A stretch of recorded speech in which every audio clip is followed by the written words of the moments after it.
Iako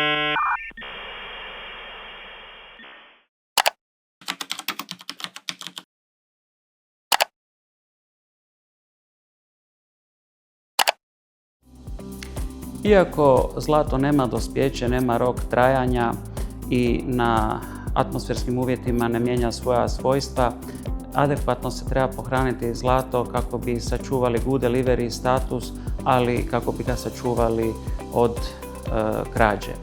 Good delivery status je zapravo očuvanje izvorne vrijednosti i kvalitete pojedinih predmeta, da li je riječ o zlatnicima ili polugama, odnosno da navedeni predmeti nisu ogrebani i da imaju izvorni zlatni sjaj, da nemaju patinu.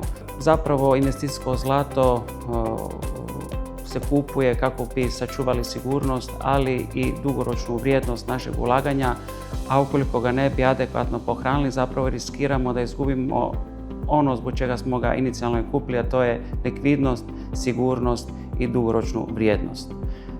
Mi kao Auro-Domus grupacija nudimo dva osnovna oblika pohrane.